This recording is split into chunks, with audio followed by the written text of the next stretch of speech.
Good afternoon, ladies and gentlemen. This is going to be Hairy Muppet. We are casting game number 3 of the grand final between Snute and Stephano in the HomeStory Cup number 7.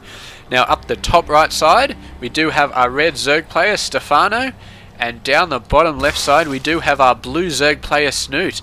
And yeah, these guys have been going absolutely nuts against each other. It's been all 10-minute roach pushes, 8-minute roach pushes, 12-minute roach pushes. I think I even saw a 14-minute roach push there sometime, but I think there was just a commentator left in the game at that point. So yeah, the roaches weren't actually doing anything, but been some crazy gameplay. It's all about who's got the most roaches at this particular minute. And at the 7-minute mark, Snute may have more, but at the 8-minute mark, Stephano may have more. And if they meet up at the 8-minute mark, then it does not matter how many roaches you had at the 7-minute mark, because you are going to die at the 8-minute mark. So, and that is, it really is that close. They're really just the amount of drones they have, the amount of roaches they have. At a particular minute, it changes from minute to minute, and it all depends on what minute they attack. The first two games are so similar, but Snute won the first one, Stephano won the second one, and you can't really say, well, this player is better or this player is better, because they're just so evenly matched. Yeah, just really, really awesome. But yeah, what can we say? I like to say first off, Stephano, man, I've seen him go for a baneling nest every single game, but he never gets any baneling, so I think that must just be deep-seated into his build. He just always gets the baneling nest, and then he's got that option if he needs it. There we go. Synchronized hatchery placements there. Absolutely, positively synchronized. I think this is a... If we look at this one, that is... No, that's not what we wanted to click on. So that's 30, 50, 60... I am not clicking on the same hatchery here, ladies and gentlemen. I'm clicking on different hatcheries. Look at the health down the bottom right list. Keep an eye on that health. There we go. I switch to another one.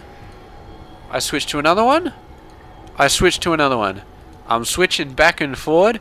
You are watching that health, are you not? They are freaking identical, man.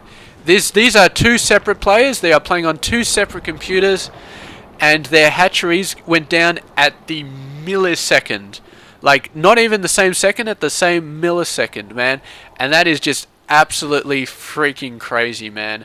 That is, when you get up to the highest level of play, you have your builds down, not to the second, but to like the microsecond, man. And these guys are some of the best players you will ever see. And they both have their builds down to the millisecond, man. To the microsecond, to the nanosecond, whatever the hell you want to say, they have it down. And these lings, though, are going to mess things up a little bit. They're going to try and attack a drone here, but the drones is I don't think he wants to kill the drones. He just wants to pull them off the mineral line and maybe get a stray or two. This queen, though, those lings going to go down. This ling barely survives, but yeah, that ling, man, very, very scary for that guy. And do we have a baneling nest go? We don't actually. He's got ling speed. And we did see Ling's last game, helped him out a little bit. He is getting the baneling's nest, man. So he has got his build, and he is sticking to it. And there we go, Snoot's build. So here we go. I'm going to do a prediction. I'm going to predict that he is going to put down 2 Evo Chambers and a Roach Warren to cut this off. Actually, maybe only 1 Evo Chamber and a Roach Warren. And he's going to put a Queen in there, maybe another... Actually, he's got Spine Crawlers back here. This is a little bit different. I never saw him put 2 Spine Crawlers back. He's actually cancelled one. He's like, wait a sec, I don't actually need 2. My build only calls for 1. There we go, an Evo Chamber. We're going to see a Roach Warren down here. I'm fairly certain we are. Come on, don't let me down, Snute, alright? Get the damn Roach Warren. What the hell are you waiting for? Here we go, the baneling nest coming down. We're going to see a Roach Warren coming down from Stephano very, very soon. You see he's got this gas over here. I don't know why he didn't get this one, but he's got this one coming down. Nice bit of ling harass. He's done this the past 2 games. It's worked pretty well. And Snute, man, he's got to ward this off. Actually, in game 2, he made a mistake and he let some ling slip through. But I do not think that's a mistake he's going to be making this game. Oh, God, hold position. It's the H button. Get the hold position stuck in there. I don't think this is quite solid. But, wow, we do actually have some banelings coming down, man. Stephano finally using that Baneling Nest, and there's no Spine Crawler that he can blast his way through, but he can probably blast his way through the Queens without too much trouble. There we go, and yeah, he'd like to get the Banelings to get the hits off, so that's why he's moving out the Lings first. So the Lings go in there, the Queens hit the Lings, and the Queens are sort of just a smoke shield for the Banelings, so the Queens don't attack the Banelings and take them out. And especially he does not want this Spine Crawler to start hitting these Banelings, because 25 damage, these guys only have 30 health, so the Queen hits the Baneling. Oh, very, very nice little jab out there from Snute, knocking away those guys. He was a little bit scared of them running in with the Banelings, but now the Roach numbers are starting to get pumped out by Snute. You can see he's getting a very large amount of Roaches. And yes, Stephano, man, is it not actually going for a Roach Warren, I don't think.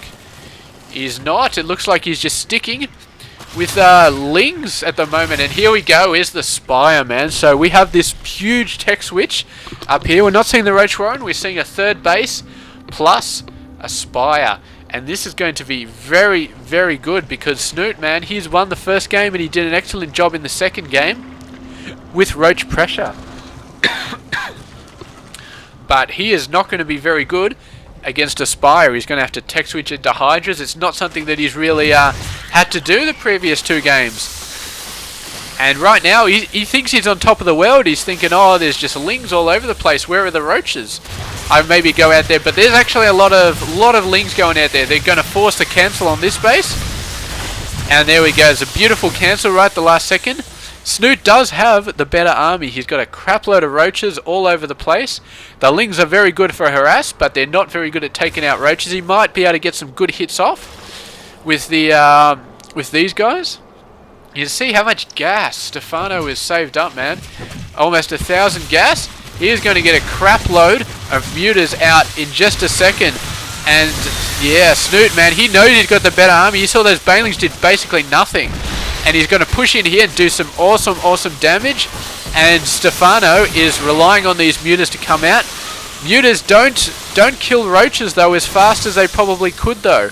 They kill them, but it does take a little while. And meanwhile, how many drones is Stephano going to lose from this massive, massive Roach push? The answer, of course, is going to be a hell of a lot. But here we go. The Muta's coming out, and the Roaches are going to get whittled down slowly. But it is almost a certainty that all of these drones are going to die by the time the Mutas come out. And all that Snute needs to do is get a counter for the Mutas, and then he is in an exceptionally good position. 0 Harvesters versus 47. The only possible thing that Stephano could have done at that point would be to send out all the Mutas and wipe out, or actually no, he could have just wiped out the Roaches at that point. He would have had to wipe out the Roaches and then build up workers, or he would have had to go over and kill this base before Snute took out his base. But that was never going to happen, man. I mean, Mutas take out buildings so slow, Roaches take them out quite a bit faster. And yeah, even if he just stayed here, took out all the Roaches, Snute, man, he could have got a third base up, he could have got a fourth base up, he could have sent Roaches in time and time and time again.